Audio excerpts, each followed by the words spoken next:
Terima kasih waktunya.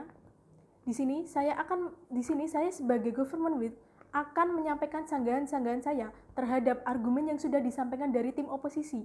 Yang pertama, apa yang sudah leader of opposition sampaikan mengenai keterbatasan lapangan kerja yang bukan hanya karena spesialisasi, tetapi karena adanya ras dan privilege. Di sini saya akan menekankan bahwa adanya ras dan privilege itu berawal dari spesialisasi, yang mana privilege ini muncul karena pengaruh dari karir spesialisasi yang mereka miliki. Kemudian yang kedua, adanya pekerjaan generasi yang tetap ada. Memang di sini tetap ada, tapi bagi mereka di luar sana yang merasa memiliki kemampuan, merasa mampu setara dengan spesialis, di sini akan dikalahkan oleh mereka yang memiliki lisensi tertulis dengan nama spesialis. Kemudian yang ketiga, orang-orang akan menganggap opini atau analisis dari spesialis di berbagai bidang memiliki kredibilitas tinggi yang dipercaya oleh publik. Hal ini sangat merugikan kepada pekerja generalis. Karena apa? Karena apa yang generalis sampaikan itu juga sama pentingnya dengan apa yang spesialis sampaikan, hanya saja memiliki porsi yang berbeda. Tidak hanya itu, masyarakat di sini merasa bahwa yang paling dipercaya itu adalah milik pekerja spesialis, seakan-akan pekerja generalis itu tidak bisa dipercaya oleh siapapun. Mereka hanya menganggap yang paling benar itu adalah milik pekerja spesialis. Kemudian saya akan menyanggah apa yang sudah Deputy Leader of Opposition sampaikan mengenai dampak kepada masyarakat yang berlomba-lomba ke spesialis. Contohnya saja adalah Deputy of Leader Opposition sudah sampaikan mengenai opsi pekerjaan generalis ini bermacam-macam, punya banyak basic. Contohnya saja apa yang sudah disampaikan adalah dokter umum memiliki banyak spesifikasi untuk mengatasi permasalahan kesehatan kita, dan untuk dokter spesialis sendiri adalah memiliki permintaan yang terlalu sedikit, memiliki target yang sedikit. Akan tetapi, kita juga tahu bahwa sekarang ini masyarakat lebih condong kepada dokter spesialis. Karena apa? Karena mereka tahu apa yang dirasakannya, mereka lebih memilih ke suatu pilihan yang pasti, dan maka dari itu mereka memilih dokter spesialis. Karena apa? Karena dokter spesialis tahu mengatasi segala masalah kesehatan yang dimiliki dari masyarakat, dan hal ini semakin berdampak. Saya yakin karena semakin berdampak, para masyarakat akan berlomba-lomba menuju karir spesialis. Kemudian yang kedua yang disampaikan adalah kesempatan itu memang selalu ada, memang.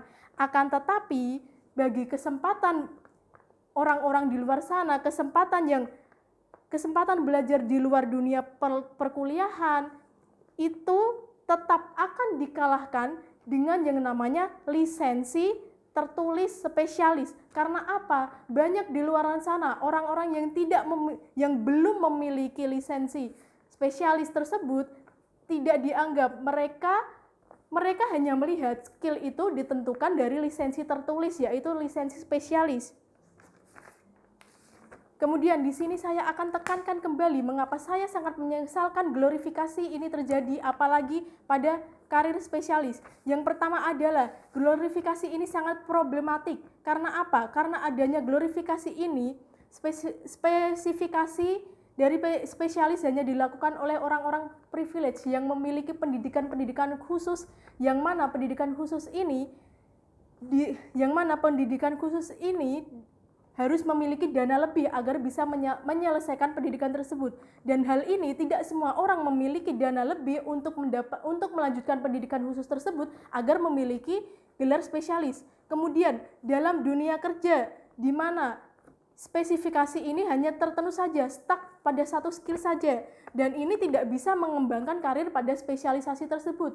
Ini hanya akan membuat perusahaan tersebut biasa-biasa saja, hanya pada standar spesialis itu tersebut. Kemudian yang kedua adalah perusahaan tidak mau melihat talenta dari berbagai masyarakat di luar sana. Mereka hanya memilih atau menerima mereka yang memilih karir spesialis. Contohnya, perusahaan tidak mau melihat kemampuan skill yang mana mereka memiliki skill atau kemampuan setara dengan spesialis, tapi mereka tidak diterima. Karena apa? Karena mereka tidak memiliki lisensi tertulis spesialis tersebut.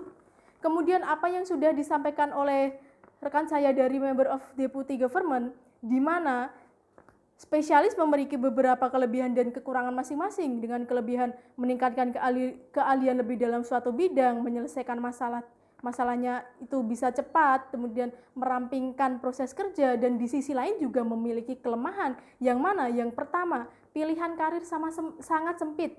Pilihan karir sempit ini hanya terpaku tidak pada semua perusahaan, hanya pada perusahaan-perusahaan tertentu saja.